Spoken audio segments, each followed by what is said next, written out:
Here we go.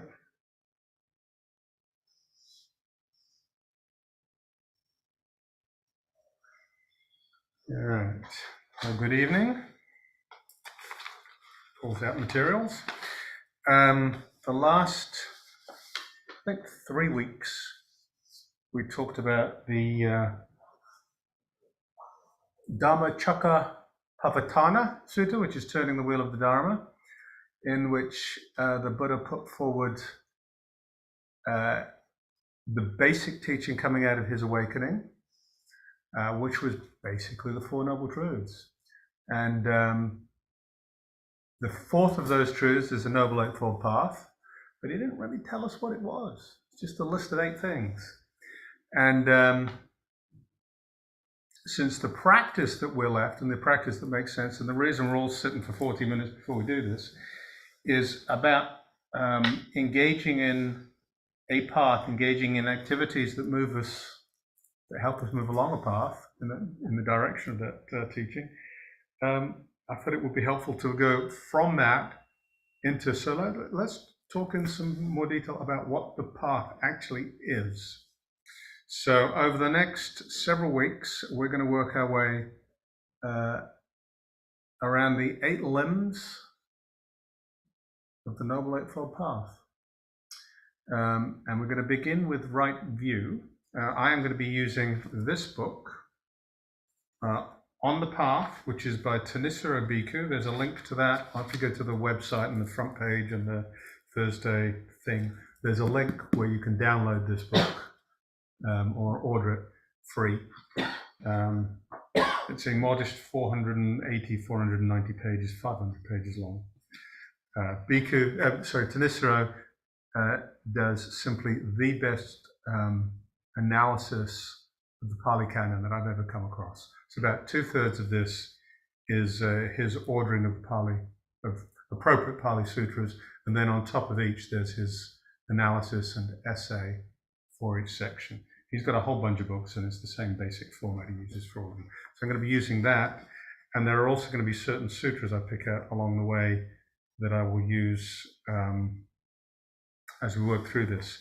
The first one I'm going to use is out of the Majjhima Nikaya, which is one of the 4 main volumes in the Pali Canon. And my recollection is that that volume is the foundational teachings for the monastics. So this one, I don't recall the title, but if you wanted to look it up again, there's a link on the same page on the website, and it's Majjhima Nikaya number 117.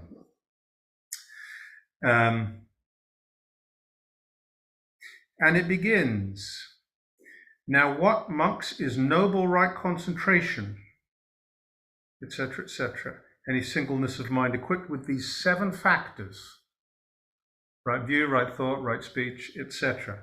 So he's beginning, and it then gets into right view and some other stuff. He begins with right concentration, which is consistent with where we started this conversation several weeks ago. Buddha's experience was that concentration is what allows us to settle, and that settling works in parallel with cultivating insight. Cultivating insight, seeing more clearly, allows deeper settling. So it's the concentration practice that is really fundamental to this self-directed practice of moving down along a path to awakening. The Noble Eightfold Path wraps around it. We have 7 elements, because if you don't have the rest of the practices, you skew off and you become an ascetic and body's too weak and so forth. So it begins with concentration. But then he goes on and he says, of those, right view is the forerunner.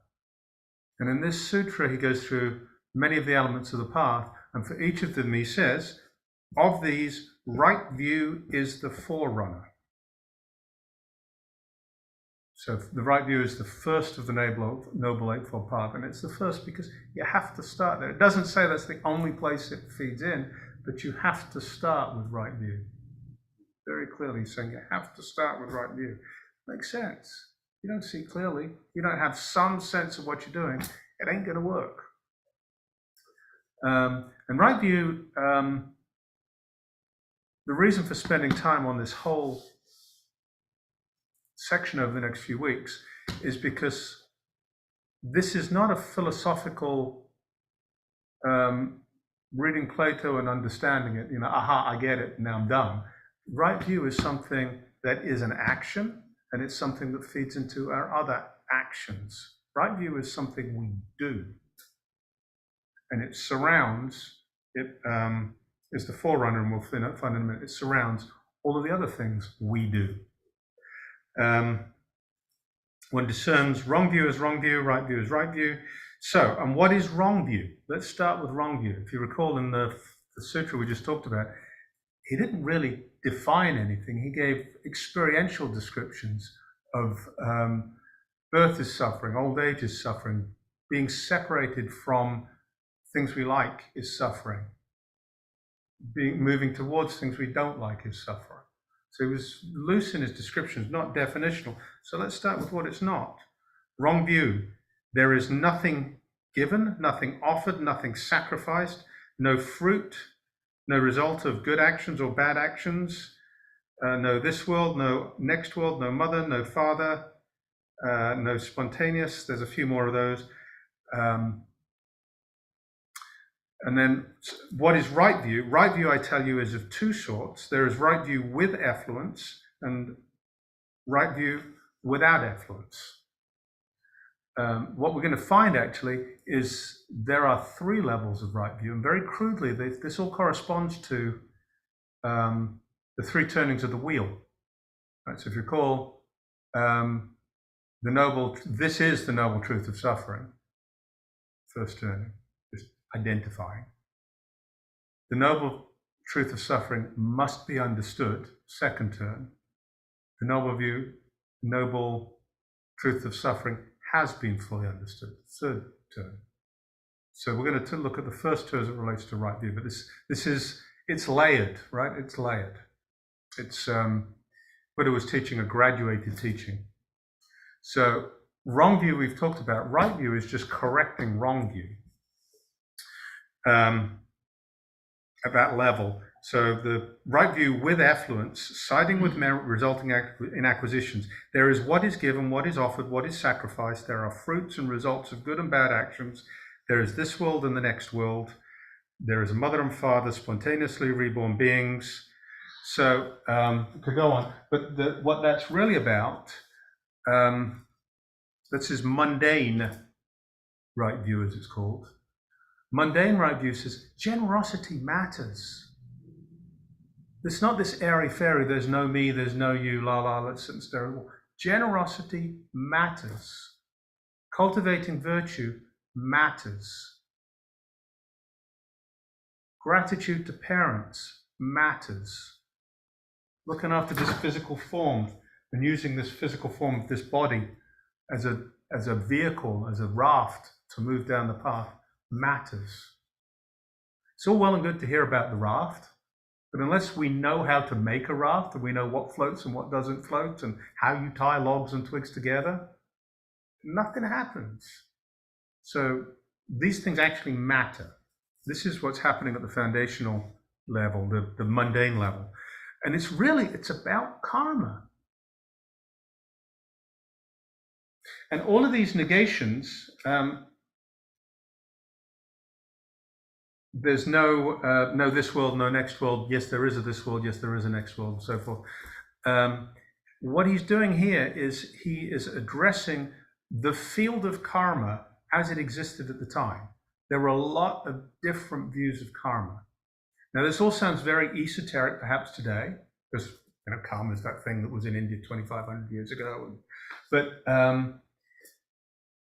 if we can put the word karma aside and some of the baggage we tend to associate with that word, I think there are important things in here that are worth looking at. So the views of karma that he is throwing in the ditch with this are eternalism.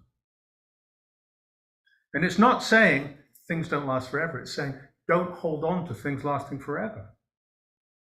Does the world last forever? No. But does that mean it's finite? No. Just don't get stuck on it. So eternalism. Annihilationism. So we live in a material culture we live in today is something that really is within that realm of annihilationism, for which read, this physical form is a bunch of atoms and molecules and things zipping around, and whether it's space or energy fields or whatever, it's stuff, and when I die, it all goes away. Poof, gone, annihilated. Wrong. But it's saying very clearly that's not true.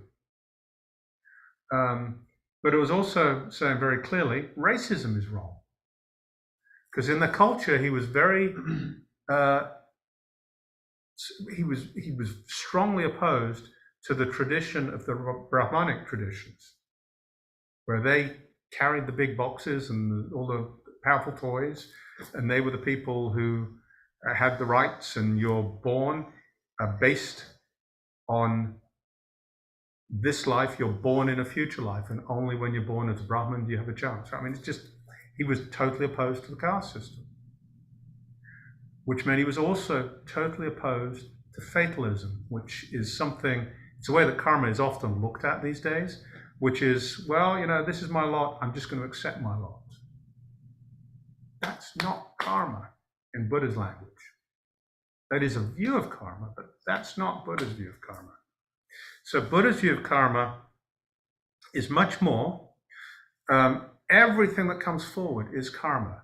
This sack of skin and bones, these six senses, this is karma. This is the result of a history of karma. And now I am here in this present moment. This consciousness is here. It has a choice on what to do, about what to do. That choice, the intention behind that choice, and the action springing from that choice, that is present karma. So none of these other things are right. So really understanding the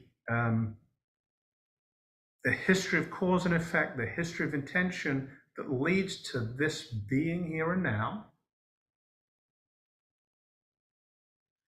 and the possibility within this being here and now to take intentional action and shift in a direction.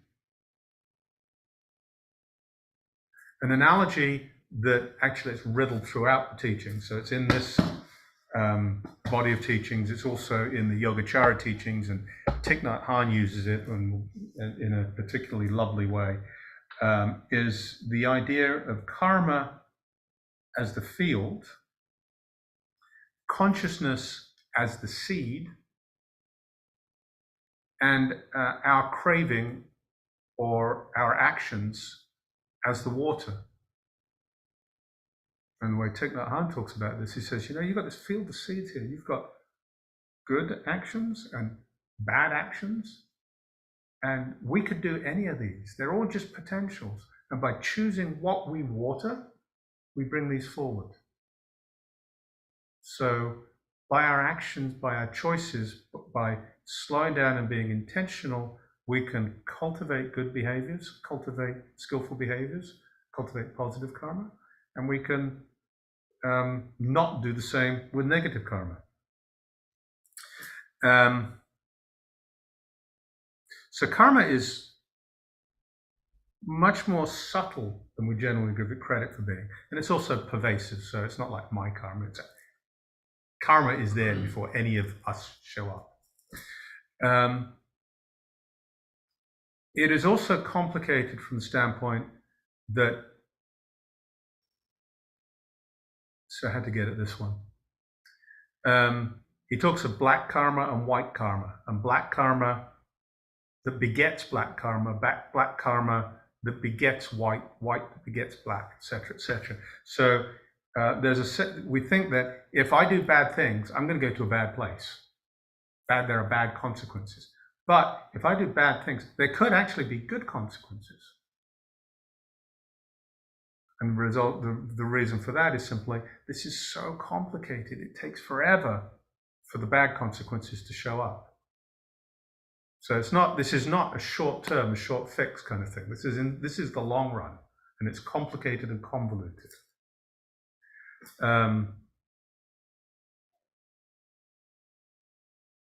There's another way it's convoluted. another one of these stories out of this book where he talks about somebody who's not led a particularly great life, does something bad, then they go straight to hell. Somebody who's done a lot of good stuff, a monastic, or somebody who's developed lots of positive karma, they do a bad thing, has very little consequence. Why? And the analogy is, it's like a drop of salt water, and if you put a drop of salt water in a cup of water, it turns the whole thing off. If you put a drop of salt water in the river Ganges, you don't even notice. So it's subtle, complicated, and buried in here is a whole idea of rebirth, which again, something we don't like to think about. But the question isn't what is reborn, it's how does rebirth happen? And how does rebirth happen is just something that flows out of this whole story of karma. So that's how it happens. We don't worry about what it is, it's just how it happens and understanding how it happens. So moving on through this, let's make sure I get something. Yeah. So what is right view without effluence? Transcendent, a factor of the path. The discernment, the faculty of discernment, the strength of discernment, analysis of dharmas as the factor for awakening, the path factor of right view. This is without effluence. So effluence, first of all, what are effluence? Effluence are sensual pleasures, becoming, and ignorance. Any sensual pleasure, any sensuality, any becoming. And becoming is, we'll get to that. So that's what the effluents are. And this is moving on now to the next level without effluence. This is, if you will, transcendent right view. So this is right view beyond the foundational stuff of the definition. It's all, understanding karma and how that works. This is moving into actually starting to work with the Four Noble Truths. Looking at clinging, looking at craving, looking at the 12-link chain of causation. Where are we on time?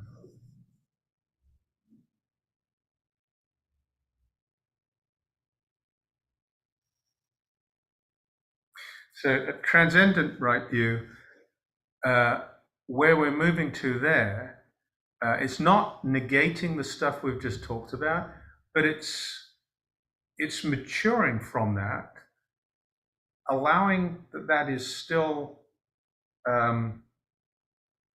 valid, but in our own practice, maturing from that, maturing to more of a phenomenological approach. So it's more looking at clinging as an event, not in terms of the content. So if I find I want a bowl of ice cream, looking at that as not looking at the content of ice cream and the experience of eating ice cream, and I'm upset and I'm needy and whatever's going on. It's looking at the arising of just the desire to have ice cream. Is, oh, look, right there's a desire to have ice cream. So there's a stepping back and a more objective experience that we're developing, a way of becoming more dispassionate, starting to cultivate renunciation. One of the core teachings, which is often taken as the fundamental teaching, but it's really made clear it's not the fundamental teaching. The fundamental teaching is the Four Noble Truths, but it's the 3 marks of existence. And as we're moving into this practice, the 3 marks of existence become relevant. The 3 marks of existence, all fabrications. A fabrication is something we make. So it's something created. It's hunger, ice cream, me.